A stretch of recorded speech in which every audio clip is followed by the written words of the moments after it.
জিয়াউর রহমান সাহেব যেটা বলছিলেন, হক, ওই হকের উপরে যে চলবে সেই পাবে সাহায্য। আর অবিচল থাকা, দৃঢ় থাকা, ইস্তেকামত আরবিতে যে শব্দটি এসেছে, কোরআনে হাদিসে এসেছে। তো আমি ভূমিকা কিছু না বলেই আল্লাহ রাব্বুল আলামিন আমাদেরকে অবিচল থাকার কিভাবে নির্দেশ দিয়েছে সেটা আমাদের জানা দরকার। তারপরে কি কর্মের মাধ্যমে আমরা এই কাজে অবিচল থাকতে পারবো, এবং আমরা যে কাজগুলি করি সেই কাজে আল্লাহ রাব্বুল আলামিন এর কোরআনের আয়াত এবং মুহাম্মদ সাল্লাল্লাহু আলাইহি সাল্লাম হাদিস দিয়ে আমাদেরকে অবিচল থাকার নির্দেশ দিয়েছেন। এবং আল্লাহ রাব্বুল আলামিন কোরআনের আয়াত দিয়ে অবিচল থাকার ব্যক্তিদের পরিণাম কি, তারা কিভাবে লাভবান হবে, কিভাবে তারা ইহজগতে পরজগতে মানে ইহকাল পরকালে লাভবান হবে, সেটা আল্লাহ আলোচনা করেছেন। সেটা ইনশাআল্লাহ বলবো। আল্লাহ রাব্বুল আলামিন, প্রথমে আমরা জানবো আল্লাহ আমাদের অবিচল থাকার কিভাবে নির্দেশ দিয়েছেন। প্রিয় তো শ্রোতামণ্ডলী, আল্লাহ রাব্বুল আলামিন আমাদের জন্য বলছেন, ফাকিম ওয়াজহাকা লিদ্দীন হানিফা, তোমরা একনিষ্ঠ অন্তরে দৃঢ় হও, অবিচল হও। কিসের উপরে? একনিষ্ঠ অন্তর নিয়ে। মানে ইসলাম আমরা যখন গ্রহণ করেছি, আমরা তো আগে কাফের মুসলিম ছিলাম না, আমরা পরিবার সূত্রেই আমরা কিন্তু ইসলাম ধর্ম গ্রহণ করেছি, এমনটি না, আমরা পরিবার সূত্রে কিন্তু মুসলিম হয়েছি। আল্লাহ রাব্বুল আলামিন একটা জিনিস আমরা সকলে বুঝি, সালাত আদায় করতে গেলে মনস্থির করি, পোশাকটা ভালো পোশাক পরি, ওযু করি, দিয়ে সালাতে যাই, কারণ মনে গেছে যে সালাত আদায় করব। তো আল্লাহ রাব্বুল আলামিন ঠিক অনুরূপ তোমরা অবিচল থাকার মানসিকতা তৈরি করো, একনিষ্ঠ অন্তর নিয়ে অবিচল থাকতে হবে। কিসের উপরে? ফিতরাত আল্লাহ, আল্লাহ যে প্রাকৃতিক দিন, যে দিনের উপরে ফাতার আল্লাহ, আল্লাহ রাব্বুল আলামিন ফাতারান নাস আলাইহা, যে ফিতরাতের উপরে আল্লাহ আমাদেরকে সৃষ্টি করেছেন, জন্ম দিয়েছেন, তারই উপরে আমাদেরকে অবিচল থাকতে হবে। লা তাবদীলা লিখালকিল্লাহ, আল্লাহ রাব্বুল আলামিনের সৃষ্টির কোনো পরিবর্তন নাই। যালিকা দ্বীনুল কাইয়্যিম, এটাই চূড়ান্ত দিন, যে দিনে আমরা এসেছি এই দিনের উপর আমাদেরকে অবিচল থাকতে হবে, চূড়ান্ত দিন। কিন্তু অধিকাংশ মানুষ সে সম্পর্কে জানে না। মুহাম্মদ সাল্লাল্লাহু আলাইহি সাল্লামকে পর্যন্ত আল্লাহ রাব্বুল আলামিন বলতে বলছেন, তুই বলো, কুল ইন্নামা আনা বাশারুকুম, বলো আমি তোমাদের মতো একজন মানুষ।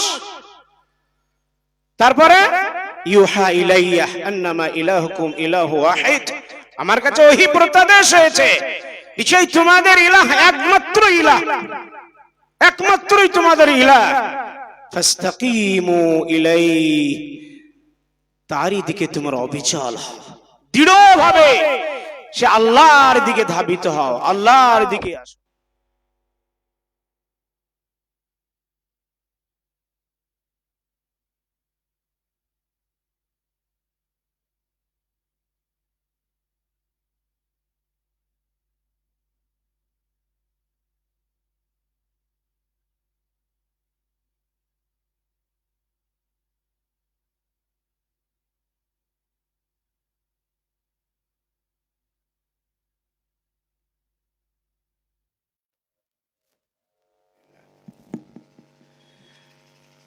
চলে দৃঢ় কারা থাকবে? যাদেরকে আল্লাহ রাব্বুল আলামিন নবী মুহাম্মদ সাল্লাল্লাহু আলাইহি সাল্লাম দিয়ে মানুষকে বোঝাতে বলছেন, বলো তোমাদের ইলাহ একমাত্র ইলাহ, আর তারই ভাবে তোমরা দৃঢ়ভাবে দিনের উপর অবিচল থাকো। ফাস্তাগফিরু, এবং ক্ষমা চাও। ওয়াইলুল লিল মুশরিকিন, আর মুশরিকদের জন্য হচ্ছে ধ্বংস। একজন সাহাবী আল্লাহ রাসূল সাল্লাল্লাহু আলাইহি সাল্লামের কাছে আসলেন, দিয়ে বলছেন, ইয়া রাসূলুল্লাহ সাল্লাল্লাহু আলাইহি সাল্লাম, কুল্লি কাওলান ফিল ইসলামি কাওলান, আপনি ইসলামে আমাকে এমন কিছু জিনিসের জন্য বলেন লা আসআলু আনহু আহাদান গায়রাক, এরপরে আমি আর কাউকে জিজ্ঞেস করব না। আপনি ইসলামের আমাকে কিছু বলেন, কিছু কথা শিক্ষা দেন, কিছু কথা বলেন, আপনার পরে আমি আর কাউকে জিজ্ঞেস করব না। রাসূল করিম সাল্লাল্লাহু আলাইহি সাল্লাম বলছেন, কুল আমানতু বিল্লাহ ফাস্তাকিম, তুমি বলো আল্লাহ এক, আর ওরই উপরে অবিচল হও, দৃঢ় হবে জমে থাকো। তাহলে আমাদেরকে জমতে হবে ঈমানের উপরে, আগে জমতে হবে, অবিচল দৃঢ় থাকতে হবে ঈমানের উপরে। আজ আমরা ঈমানের উপরে কতটুকু আছি আমরা সকলেই জানি। ঈমান বাড়ে কমে, নেকির কাজ করলে ঈমান বাড়ে, গুনার কাজ করলে ঈমান ঘাটতি হয়, ঈমান কমজোর হয়ে যায়। দুঃখ আফসোস আমাদের জন্য, আমাদের নেকি কোনোদিন নেকির কাজ বাড়ে না, বরঞ্চ ঘাটতি হয়ে যায়। তাহলে ঈমানের উপরে আমাদেরকে দৃঢ় থাকতে হবে। রাসূল করিম সাল্লাল্লাহু আলাইহি সাল্লাম মেরে সাহাবী রিজওয়ানুল্লাহ তাআলা আলাইহি আজমাইন গণ পর্যন্ত আল্লাহ রাসূল সাল্লাল্লাহু আলাইহি সাল্লামের কাছে বায়াত করেছিলেন, কিসের জন্য? এই দ্বীনের উপরে অবিচল থাকার জন্য। রাসূল করিম সাল্লাল্লাহু আলাইহি সাল্লামের যুগ্ম সাহাবী উবাদা বিন সামিত রাদিয়াল্লাহু তাআলা আনহু তিনি বলছেন, বায়ানা রাসূলুল্লাহ সাল্লাল্লাহু আলাইহি সাল্লাম, আল্লাহ রাসূল সাল্লাল্লাহু আলাইহি সাল্লামের কাছে আমরা বায়াত নিয়েছিলাম আলা সামঈ ওয়া তাঈ, যে আল্লাহ রাসূল সাল্লাল্লাহু আলাইহি সাল্লামের কথা শুনবো, ওয়াল মানশাতি ওয়াল মাকরাহি, দুঃখে কষ্ট যাই হোক না কেন কথা শুনবো এবং আমরা সেগুলি আনুগত্য করব। ওয়াল্লা ওয়া আল্লা নুনাজি আল আমরু আহলাহু আন নাকুমা ওয়া আও নাকুলা বিল হাক্কি হাইথু মা কুন্না, যেখানেই থাকি না কেন বায়াত এই জন্য করেছি, আমরা যেখানেই থাকি না কেন হকের উপরে কথা বলবো, হকের প্রতি আমল করব, অবিচল থেকে দৃঢ়ভাবে জমে থাকবো কথা বলার ক্ষেত্রে, আমল করার ক্ষেত্রে। ওয়ালা ইয়াখাফু ফিল্লাহি লাউমাতা লাইম, এবং কোন নিন্দুকের নিন্দাকে আমরা ভয় করব না আল্লাহর কাজ করতে গিয়ে। এই বায়াত আল্লাহ রাব্বুল আলামিনের নবী মুহাম্মদ সাল্লাল্লাহু আলাইহি সাল্লামের সঙ্গে সঙ্গীদায় সাহাবী রিদওয়ানুল্লাহ তাআলা আলাইহি আজমাইন গণ নিয়েছিলেন, বায়াত নিয়েছিলেন দ্বীনের উপরে দৃঢ় থাকার। আজ আমরা দ্বীনের উপরে কতটুকু দৃঢ় আছি? যারা দ্বীনের উপরে দৃঢ় থাকবে, অবিচল থাকবে, দৃঢ় থাকবে, তারাই কিন্তু হকের অনুসারী, তারাই কিন্তু আহলুল হাদিস, আর তারাই হচ্ছে একটা দল যারা হকের উপরে থাকবে, আর তারাই হবে নাজিয়া ফিরকা। দ্বীনের উপরে অবিচল থাকতে হবে। এক হচ্ছে ঈমানের মাধ্যমে, দুই নম্বর দ্বীনের অবিচল থাকার মাধ্যম কি জানেন? রাসূল করিম সাল্লাল্লাহু আলাইহি সাল্লাম আমাদেরকে অবিচল থাকার জন্য আরেকটি, সবথেকে আমরা যে কাজ করি দ্বীনের মধ্যে, আমরা কি কাজ করি? আমাদের ঈমান নিয়ে আসার পরে আমরা কি এমন কাজ করি বলেন তো?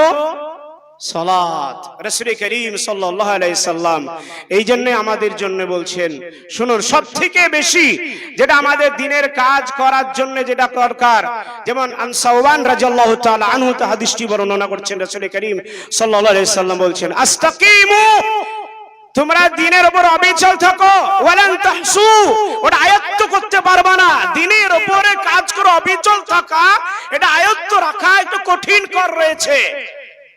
কিন্তু শুনে রেখো, ওয়া আন্না খায়রা আমালিকুম আস-সালাহ, তোমাদের মধ্যে যে কাজ করো, নেকির কাজ করো, সর্বশ্রেষ্ঠ কর্ম হচ্ছে আস-সালাহ। লা ইউহাফাযু আলাল উযুই ইল্লাল মুমিন, সালাত যারা পড়ে তারা ওযুর যত্ন নেয়, খুব যত্ন করে হিফাজত, ওযু ভালোভাবে কেউ আদায় করে না, ওযু করে না, যারা মুমিন তারাই করে, যারা মুমিন তারাই সালাতের হিফাজত করে। তো দৃঢ়ভাবে মুমিনরাই সালাতের হিফাজত করে, আর ওই সালাতের মাধ্যমেই সে নিজেকে দ্বীনের উপরে অবিচল রাখবে। দুঃখ আফসোস আমাদের জন্য, আমরা এখানে যারা আছি সবাই আলহামদুলিল্লাহ 5 ওয়াক্তের মুসল্লি, কিন্তু সপ্তাহের শেষে যদি আমরা হিসাব করি দেখব যোগ করে যে আমরা 7 দিন জামাতের সঙ্গে আমরা সালাত আদায় করতে পারিনি। কাউরি তাকবীরে তাহরিমা ছুটে গেছে, কাউরি দেখা যায় এক রাকাত ছুটে গেছে, কাউরি একটি জামাতে এক ওয়াক্তে ছুটে গেছে। এরকম হয় না? হয় না? হয়। আমি কি ভুল বলছি? তাহলে দিনের উপরে জমে থাকার দ্বিতীয় হচ্ছে সালাত। আল্লাহর নবী মুহাম্মদ সাল্লাল্লাহু আলাইহি ওয়াসাল্লাম বলেছেন, লা তুহসু, তোমরা আয়ত্ত করতে পারবে না, কিন্তু চেষ্টা করো ওযু সঠিকভাবে করে সালাতের যত্ন নাও। সালাতের যত্ন নিতে হবে।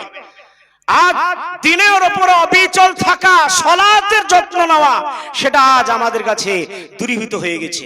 রাসূল করিম সাল্লাল্লাহু আলাইহি ওয়াসাল্লামের স্ত্রী আয়েশা সিদ্দিকা রাদিয়াল্লাহু তাআলা আনহা দৃষ্টি বর্ণনা করছেন, রাসূল করিম সাল্লাল্লাহু আলাইহি ওয়াসাল্লাম বলছেন, শাদ্দিদু ওয়া কারিবু, শুনো তোমরা মধ্যম পন্থা অবলম্বন করো এবং বেশি বেশি নেকির কাজের দিকে অগ্রসর হও, তবেই তোমরা দিনের উপর অবিচল থাকতে পারবে।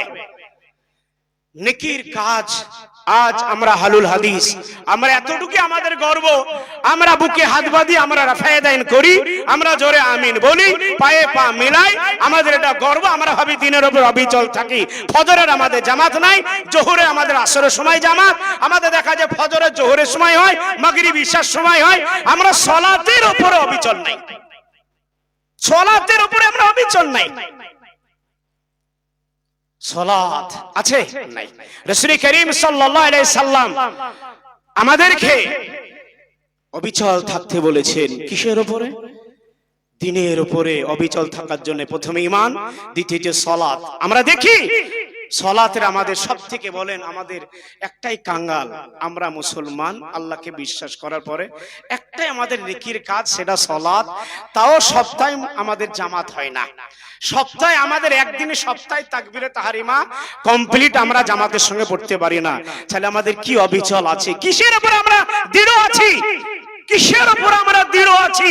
কোন কর্মের উপরে বলেন তো? আছে নাই? কোন কর্ম আমাদের কাছে আছে যাতে আমাদের দৃঢ় হবে জমতে পেরেছি? নাই। রাসূল করিম সাল্লাল্লাহু আলাইহি সাল্লাম, আমরা যার কারণে একজন মুমিন যে দিনের উপর অবিচল থাকবে, সে একটি গুনাহ বারবার করবে না, কখনোই তার দ্বারাই গুনাহ হবে না। আল্লাযীনা ইযা ফাআলু ফাহিশাতান আও যালামু আনফুসাহুম যাকারুল্লাহ ফাস্তাগফিরু লিযুনুবিহিম ওয়া লাম ইয়াগফিরুদ যুনুবা ইল্লাল্লাহ।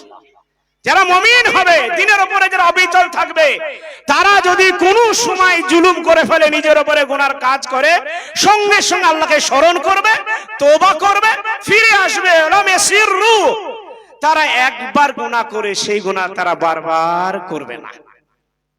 গুনাহ করবে, কিন্তু একজন একবার গুনাহ হবে আমাদের দ্বারাই, সেই গুনাহটা আমাদের বারবার হবে না। আমরা গীবত করলে একবার করব, বারবার একজন ব্যক্তির গীবত করে আমরা দিনের উপর থেকে আমরা বিচ্যুত হব না, হব না। জামাত আমাদের একবার ছুটবে, আমাদের বারবার ছুটবে না। শিরকের আখড়া আমরা একবার পড়বো, বারবার পড়বো না। যারা দিনের উপর অবিচল থাকবে, তারা একবার ব্যক্তি গুনাহ তাদের দ্বারাই কখনো বারবার হবে না। আমরা অবিচল আছি, একটা গুনাহ আমাদের সকালে হচ্ছে, সেই গুনাহটাই সন্ধ্যায় হচ্ছে। এই মোবাইলের দ্বারা আমাদের সকালে হচ্ছে, সন্ধ্যায় গুনাহ হচ্ছে। আমরা সকালে যে গুনাহটা করছি, আবার সন্ধ্যায় সেই গুনাহটা করছি। আমরা আছি নাই। রাসূল করিম সাল্লাল্লাহু আলাইহি সাল্লামকে আল্লাহ রাব্বুল আলামিন এই জন্য বলছেন, ফাস্তাকিম কামা উমিরত ওয়া মান তাবা মাআক। মুহাম্মদ সাল্লাল্লাহু আলাইহি সাল্লাম, তুমি দৃঢ় থাকো, অবিচল থাকো, এবং যারা তওবা করেছে তারাও যেন তোমার সঙ্গে দৃঢ় থাকে। মানে আমার যারা এদের গুনাহ হচ্ছে, আমাকে তওবা করে ফিরে আসতে হবে এবং আমাকে অনুতপ্ত হয়ে সেই জায়গায়, নেকির জায়গায় দৃঢ় থাকতে হবে। হচ্ছে না, হচ্ছে না। রাসূল করিম সাল্লাল্লাহু আলাইহি সাল্লাম দিনের উপরে দৃঢ় থাকার জন্য, দাওয়াতের জন্য বলেছেন, ফাযালিকা ফাদউ ওয়াস্তাকিম কামা উমিরত। রাসূল করিম সাল্লাল্লাহু আলাইহি সাল্লামকে আল্লাহ রাব্বুল আলামিন বলছেন, শোনো, এই কারণেই তোমরা আল্লাহর দিকে মানুষকে আহ্বান জানাও এবং যে নির্দেশ করা হয়েছে তারই উপরে তুমি দৃঢ় থাকো। আমাদের ভাই জিয়াউর রহমান ভাই যেটা বলছিলেন যে আমরা হালুল হাদিস, আমাদের কর্ম শুধু হালুল হাদিস নয়, তারা জিনের জন্য সংগ্রাম করবে। কিসের জন্য? ফাতুবা লিল গুরাবা। গুরাবা কারা? আল্লাযীনা ইসলিহুন, যারা সংশোধন করবে, হকের জন্য সংশোধন করবে। রাসূল করিম সাল্লাল্লাহু আলাইহি সাল্লামকে আল্লাহ রাব্বুল আলামিন বলছেন, ফাদউ ফাস্তাকিম কামা উমিরত। তুমি দাওয়াতের কাজে, মানুষকে আহ্বান জানানোর কাজে দৃঢ় থাকতে হবে। একদিন দাওয়াত দিলাম, তারপরে দিলাম না, একজনকে বললাম, তারপরে বললাম না, ছেলেকে একবার বললাম আর বললাম না, মেয়েকে একবার বললাম আর বললাম না, ভাবছি দাওয়াতের কাজ হয়ে গেছে। না, ওইভাবে দাওয়াতের কাজ হবে না। দাওয়াতের কাজে দৃঢ়ভাবে জমে থাকতে হবে, তবেই আমরা কিয়ামত পর্যন্ত আমরা হকের উপরে থাকবো। যার কারণে রাসূল করিম সাল্লাল্লাহু আলাইহি ওয়াসাল্লাম বলেছেন, যে হাদিস আপনারা শুনলেন, লা তাযালু তাইফাতু মিন উম্মতি যাহিরিনা আলাল হক লা ইয়াদুররুহুম মান খাযালাহুম হাত্তা ইয়াতি আমরুল্লাহ ওয়া হুম কাযালিক। নবী করিম সাল্লাল্লাহু আলাইহি সাল্লাম এই জন্য বলছেন, আমার উম্মতের মধ্যে একটি দল হকের উপরে থাকবে, হক অনুযায়ী যারা চলবে, বিচার করবে, মানুষকে আল্লাহর দিকে আহ্বান জানাবে, তাদের বিরুদ্ধাচরণ থাকবে, বিরোধিতা থাকবে, বিরুদ্ধাচরণ করবে, ক্ষতি করতে পারবে না। হকের উপরে থেকেই তাদের সাহায্য সহযোগিতা আল্লাহর তরফ থেকে আসবে, এমনকি কিয়ামতও চলে আসবে, তাদের ক্ষতি হবে না, তারা সেইভাবে দুনিয়াতে চলে যাবে। ছেলে দাওয়াতের কাজে অবিচল থাকতে হবে আমাদেরকে। আজ একদিন দাওয়াত দিলাম, দুদিন দিলাম, শেষ। আজ আমাদের ভরা মজমাই, আজ আমাদের গঠনমূলক প্রাতিষ্ঠানিক একদিন দাওয়াতের প্রোগ্রাম দিয়ে আমাদের শেষ। ওইভাবে হকের দাওয়াত হয় না। হকের উপর অবিচল থাকতে গেলে দাওয়াতের কাজ একদিনের নয়, দাওয়াতের কাজ 2 দিনের নয়, মরার আগ পর্যন্ত আপনাকে আমাকে দাওয়াতের উপরে টিকে থাকার জন্য এই দাওয়াতের কাজ করতেই হবে, কোনো রেহাই নাই, কাউরির জন্য ছাড় নাই। আপনি আমি যদি হকের উপরে টিকে থাকতে পারি, তবে হকের জন্য আমাকে লড়তে হবে। উখরিজাত লিন-নাস, আমরা মানুষের কল্যাণের জন্য এসেছি, ভালো কাজের আদেশ দেব, খারাপ কাজ থেকে বাধা দেওয়ার মাধ্যমে। এই কাজ আপনাকে আমাকে করেই যেতে হবে, তবে আমি অবিচল থাকবো দাওয়াতের ফিল্ডে গিয়ে, আমি অবিচল থাকবো দাওয়াতের ক্ষেত্রে গিয়ে। আজ আছে আমার আপনার নেকির কাজে, রাসূল করিম সাল্লাল্লাহু আলাইহি সাল্লাম যেটা বলেছেন, ওয়াকারিবু, নেকির কাজে তোমরা অগ্রসর হও। আমরা আছে, আমরা কখন পেয়েছি? আজ কোরআন তেলাওয়াতের ক্ষেত্রে, কোরআন বোঝার ক্ষেত্রে আমাদের আছে। আমরা একদিন পড়ি আর 2 দিন পড়ি না, একদিন কোরআন দেখি পড়ি না, রমজান মাসে কোরআন পড়ি, তারপরে কোনো খবরই নাই। আছে শুনুন, এই হকের উপরে যদি আমি থাকতে পারি, তবে আপনার আমার জন্য কি হবে, হক কি জিনিস আল্লাহ রাব্বুল আলামিন সেটা উল্লেখ করেছেন। যাক, আপনাদের পূর্বে ঘোষণা দেওয়া হয়নি, আপনাদের ঘোষণা দেওয়া হচ্ছে। আমাদের প্রধান আলোচক শেখ আব্দুল্লাহ সালাবি সাহেবের আলোচনা শেষ হওয়ার পরে 9টার পরে জামাত হবে। আমরা সবাই একসঙ্গে জামাত করে তারপর ইনশাআল্লাহ যাব। কেউ উঠবেন না, এখন কেউ উঠবেন না, সবারই যার জন্য ইনশাআল্লাহ জামাতের ব্যবস্থা হবে। এই জন্য মসজিদে আপনাদের এখানে জামাতের ব্যবস্থা হয়নি, একবার শেষে হবে, কেউ উঠবেন না। যেটা আপনাকে আমি বলছিলাম, হকের উপর আমরা 3টে পরামর্শ দিলাম। নাম্বার 1 কি, ইমানের উপরে দৃঢ় থাকতে হবে। 2 সালাতের উপরে দৃঢ় থাকতে হবে, আমরা যে দাওয়াতের কাজ করছি তার উপরে দৃঢ় থাকতে হবে। 4 আমার আপনার যে গুনাহ হয়ে যাচ্ছে, তওবার ক্ষেত্রে সর্ব অবস্থায় আমি দৃঢ় থাকবো তখনই যখন একটা গুনাহ আমার কাছে বারবার হবে না। আমি কি দৃঢ় আছি? নাই। এই ইমানের উপরে দৃঢ় থাকার জন্য আল্লাহ রাব্বুল আলামিন কি উদাহরণ দিয়েছে শুনেন। দৃঢ় থাকলে কি হবে, আল্লাহ রাব্বুল আলামিনের সাহায্য আসবে। আল্লাহ রাব্বুল আলামিন এই জন্য বলছেন, ইন্নাল্লাযীনা ক্বালু রাব্বুনা আল্লাহু সুম্মা ইসতাকামু ফালা খাউফুন আলাইহিম ওয়ালা হুম ইয়াহজানুন। নিশ্চয় যারা বলবে যে আমাদের রব আল্লাহ, সুম্মা ইসতাকামু, আর তার উপরেই যারা অবিচল থাকবে, ফালা খাউফুন, তাদের কোনো ভয় নাই, ওয়ালা হুম ইয়াহজানুন, তারা দুঃখিত হবে না। তাহলে দিনের উপরে যারা অবিচল থাকবে, তাদের এই পার্থিব জগৎ বলেন, পরকালে বলেন, কোনো ভয় নাই। আর তারাই ইমানের উপরে যারা দৃঢ় থাকবে, আমলের উপরে যারা দৃঢ় অবিচল থাকবে, তাদের জন্য কোরআনে ঘোষণা আছে। মুসলিমদের জন্য ঘোষণা নাই, নামে মুসলিম, এদের জন্য কোনো ভয় ভীতের কথা নাই। আজ আমরা বলছি রোহিঙ্গারা মরে গেল মুসলিম, ফিলিস্তিন মরে গেল মুসলিম, কিন্তু আমরা কি ইমানের উপরে দৃঢ় আছি? তারা কি ইমানের উপরে দৃঢ় আছে? আমলের উপরে দৃঢ় আছে? কর্মক্ষেত্রে দৃঢ় আছে? অবিচল আছে? নাই। তাহলে আল্লাহ রাব্বুল আলামিন এই জন্য বলছেন, রাব্বুনাল্লাহ সুম্মা ইসতাকামু ফালা খাউফুন আলাইহিম ওয়ালা হুম ইয়াহজানুন। যারা বলবে আল্লাহ আমাদের রব, তারই উপরে তারা দৃঢ় হবে, অবিচল থাকবে, জমে থাকবে, এদের কোনো ভয় নাই, এদের কোনো ভয় নাই। কারণ ইমানদার হবে সেই যার শিরক মুক্ত ইমান হবে, তাদের কোনো ভয় নাই। আজ মুসলিমদের আমাদের কেন ভয়? আমাদের শিরক ভিতরে আছে বলে দুনিয়ার ভয় চলে এসেছে, আল্লাহর ভয় নাই।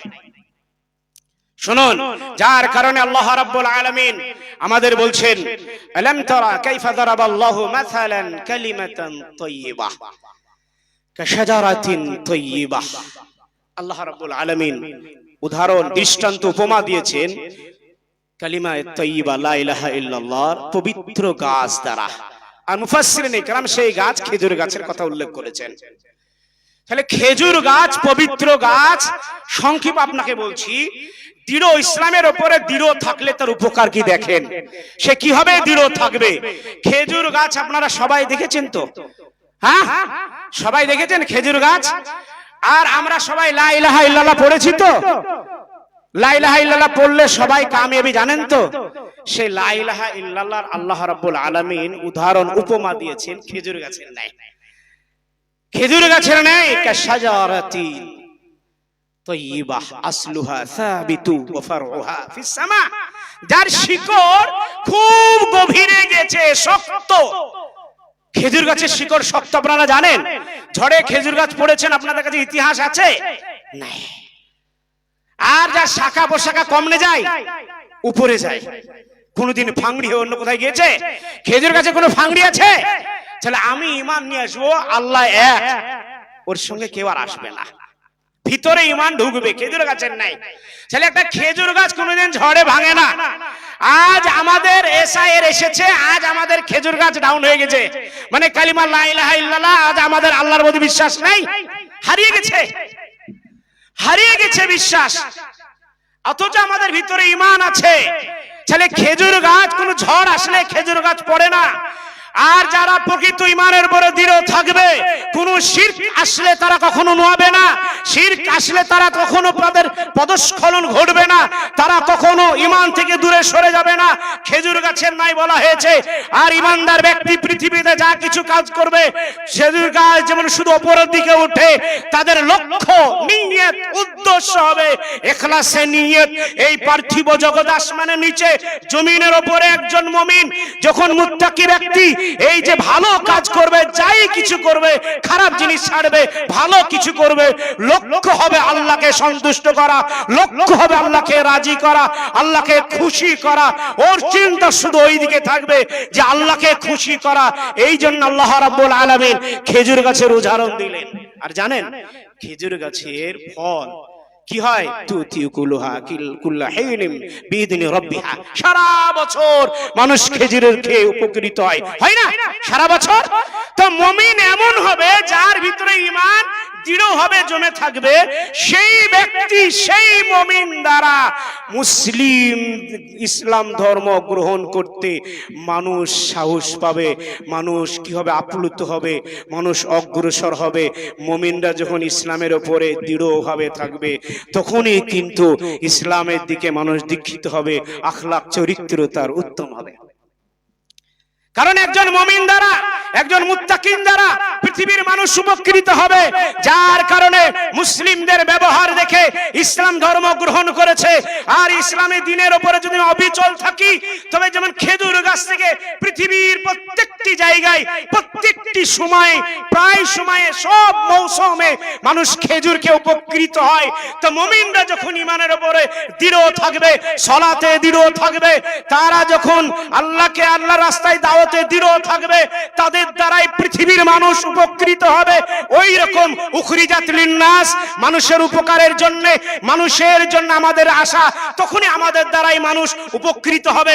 যেমন খেজুর গাছের দ্বারাই পৃথিবীর মানুষ উপকৃত হয়েছে, ঠিক অনুরূপ যখন আমরা দিনের উপরে ঈমানের রাস্তায় দৃঢ় থাকবো, সালাতের রাস্তায় দৃঢ় থাকবো, নেকের রাস্তায় যখন দৃঢ় থাকবো, মানুষ আমাদের কাছে উপকৃত হবে, মানুষ আমাদের দ্বারাই উপকার পাবে, মানুষ আমাদের দ্বারাই দিন চিনবে, ধর্ম চিনবে, মুহাম্মদ সাল্লাল্লাহু আলাইহি সাল্লামকে চিনবে, মুহাম্মদ সাল্লাল্লাহু আলাইহি সাল্লামের সিরাত চিনবে, আমাদের দ্বারাই মানুষ চিনবে। তখনই আমাদের দ্বারাই মানুষের উপকার হবে। যেমন খেজুর গাছের খেজুরে মানুষের উপকার হয় কি? যার কারণে রাসূল করিম সাল্লাল্লাহু আলাইহি সাল্লামের সাহাবীদের ঘটনা জানেন না? দুই একটা বলছি তারা কিভাবে ইসলামের উপর দৃঢ় ছিল জানেন? বিলাল রাদিয়াল্লাহু তাআলা আনহুর ঘটনা আপনারা জানেন, যে মনিবের খাচ্ছিল, মনিবের কর্ম কাজ করছিল, যখন সে কালিমায়ে তাইয়্যিবা লা ইলাহা ইল্লাল্লাহ যখন সে পাঠ করলো খেজুর গাছের শিকড় থেকে বেশি তার অন্তরে ঈমান বসে যাওয়ার পরে সেই মনিব যখন বলছে তুই কুরাইশ বংশের ওই একজন যুবক মুহাম্মদ সাল্লাল্লাহু আলাইহি সাল্লামের দ্বীনকে গ্রহণ করেছিস, তা মনিবের কাছে বলছে হ্যাঁ আমি ইসলাম ধর্ম গ্রহণ করেছি, লা ইলাহা ইল্লাল্লাহ পড়েছি। যার ক্ষমতা দেখেন, সঙ্গে সঙ্গে বিলালকে বলছে বিলাল ফিরে আয়, নাহলে তোকে এই শাস্তি দেওয়া হবে। বিলাল রাদিয়াল্লাহু তাআলা আনহুকে কত শাস্তি দিয়েছে আমরা সকলেই জানি। বালুর মধ্যে শুইয়ে তার উপরে পাথর চাপিয়ে দিয়ে কি অত্যাচার হয়েছিল খেজুর গাছের ন্যায়। বিলাল রাদিয়াল্লাহু তাআলা আনহু দৃঢ় থেকেছে, যেই মুনিব বলেছে ফিরে আয় এই শাস্তি তোকে আমি উইথড্র করে নেব, ফেরত নেব। বিলাল রাদিয়াল্লাহু তাআলা আনহু একটাই শব্দ খেজুর গাছের মতন দাঁড়িয়ে থেকে বলেছে আহাদ আহাদ, আল্লাহ এক আল্লাহ এক। বিলাল রাদিয়াল্লাহু তাআলা আনহু বলেছেন খেজুর গাছের মতো, কিন্তু নোয়াইন ঈমান। এটা দেখেন আম্মার বিন ইয়াসির রাদিয়াল্লাহু তাআলা আনহুদের ঘটনা, কিভাবে সকাল সন্ধ্যায় মুনিবে কষ্ট দিয়েছে। রাসূল করিম সাল্লাল্লাহু আলাইহি সাল্লাম দেখেছেন আম্মারের মা সুমাইয়ার কি ঘটনা আপনারা জানেন, কিভাবে তারা দ্বীনের উপর অবিচল ছিলেন, কত কষ্টের পরেও। তারপরে আল্লাহ রাসূল সাল্লাল্লাহু আলাইহি সাল্লাম দেখছেন আম্মার পিতামাতা ইয়াসির এবং সুমাইয়ারা কষ্টই পড়ে আছে খেজুর গাছের মতো। ঈমান লা ইলাহা ইল্লাল্লাহ এই কালিমা পড়ার পরে এমন ভাবে জমে আছে কাফেরদের অত্যাচারে পর্যন্ত দ্বীন থেকে বেরিয়ে যায়নি, তারা দ্বীন থেকে তারা বেরিয়ে যায়নি। রাসূল করিম সাল্লাল্লাহু আলাইহি সাল্লাম শেষে দেখার পরে বলছে আম্মা আমাদের পরিবারের জন্য জান্নাতের সুসংবাদ আল্লাহ দিয়েছে। দ্বীনের উপরে অবিচল থাকতে হবে। আমরা দ্বীনের উপরে কতটুকু আমরা সালাতটাই ঠিকঠাক পড়তে পারি না, দ্বীনের উপরে অবিচল রাখতে হবে। খাব্বাবের ইতিহাস জানেন না? খেজুর গাছের উদাহরণ আল্লাহ এমনি দেয়নি। রাসূল করিম সাল্লাল্লাহু আলাইহি সাল্লামের সাহাবীদের ঘটনা দেখেন। পক্ষান্তরে শেষ যেটা আপনাদেরকে বলবো, আমাসালু কালিমাতিন খাবিস, একদম খাবিস একটি গাছের উদাহরণ, যে গাছের শিকড় হানজাল একটা গাছের বলেছে মুফাসসিরিন, আবাকে রসুন পেঁয়াজের কথা বলেছে, শিকড়গুলো আলগা আছে, উপড়িয়ে ফুড়ে দেয়। তা আমরা কি কালিমাতিন তাইয়্যিবা হব না কালিমাতিন খাবিস হব? মানে কিসের? শেষ উদাহরণটা দিয়ে আপনাদেরকে, জমি চাষ আমরা সবাই করি, আচ্ছা আগাছার বেশি বরকত আছে না আমাদের শস্য সমল, যেটা আমরা শস্য খেতে যে ফসলটা লাগাই? আগাছা দেখেন টানলেই চলে আসে, কিন্তু মরিচ গাছ তো আসে, কফি আসে না, কিন্তু আগাছাটা সবাই পড়ে যায়। কিন্তু আমরা আগাছাই যদি হয়ে যায় তাহলে কি হবে? আমরা দৃঢ় হবে ইসলামে থাকবো কি করে? এই জন্য আপনাকে আমাকে দ্বীনের উপর অবিচল থাকতে হবে, অবিচল থাকতে হবে, নচেত আমরা কিন্তু হবে না। ঝড় আসছে, বিভিন্ন সময় বিভিন্ন ঝড় আসছে, আমরা নুয়ে যাচ্ছি, আমরা শিরকে লিপ্ত হয়ে যাচ্ছি। আল্লাহ রাব্বুল আলামিন আমাদেরকে দ্বীনের উপর অবিচল থাকার তৌফিক দান করুক। এই জন্য আপনি অবিচল থাকতে পারবো। আপনাদের আমার পরামর্শ, সিরাত জানুন, সিরাত পড়ুন। যারা ইসলাম ধর্ম গ্রহণ করেছিলেন সাহাবীদের এই সিরাতগুলি পড়ুন, কিভাবে তারা জমেছিলেন দ্বীনের উপরে, সালাত কিভাবে তারা আদায় করেছেন, দাওয়াতের কাজ তারা প্রত্যেক দিন কিভাবে করেছেন, সালাত কিভাবে, ঈমানের উপরে। আমরা যদি তাদের সিরাতগুলি দেখি মনের মধ্যে সেই আশ্বাস আসবে ইনশাআল্লাহ আমাদের দ্বারাই দ্বীনের উপর অবিচল থাকতে পারবো। যদি অবিচল থাকি আমরাই হব সত্য দলের, আমরাই হবে নাজি দল, আমরাই হবে আমরা সেই পরিত্রাণভাবে সফলভাবে সেই ফিরকা। আমরা কিয়ামত পর্যন্ত থাকলে আল্লাহ সত্যের অনুসারীদেরকে আল্লাহ সাহায্য করবেন, এদেরকেও ক্ষতি করবে না, এরাই কিন্তু জান্নাত যেতে পারবে ইনশাআল্লাহ। কিন্তু আমাদের অবিচল থাকতে হবে, নড়াচড়া করলে হবে না, বেশি বেশি নেকির কাজের মাধ্যমে আল্লাহ বুঝার আমল করার এবং আমার আপনার উভয়ের পারিবারিক জীবনকে সংশোধন করে যত সামান্য যাই আমরা করছি মাসাতাতুম আমাদের ক্ষমতা অনুযায়ী সেই কাজগুলি আমাদের রাসূল করিম সাল্লাল্লাহু আলাইহি সাল্লামের নির্দেশ অনুযায়ী ওয়াদামুহা ওয়া ইন কাল্লা, সেটা অল্প হোক ধারাবাহিক যেন রাখতে পারি, তবেই আমরা অবিচল থাকব। আল্লাহ আমাদের সকলকে তৌফিক দান করুক। সকলে বলি আমিন। আসসালামু আলাইকুম ওয়া রাহমাতুল্লাহ। আসসালামু আলাইকুম ওয়া রাহমাতুল্লাহ। খুবই গুরুত্বপূর্ণ আলোচনা, প্রত্যেকটা বক্তারই আলোচনা বুঝতে পাচ্ছেন। তো আমাদের এখন বক্তব্য রাখবেন শেখ এনামুল হক মাদানী সাহেব। একটা কথা দেখেন, এখান থেকে বুঝতে পারলাম যে নিজের সংশোধন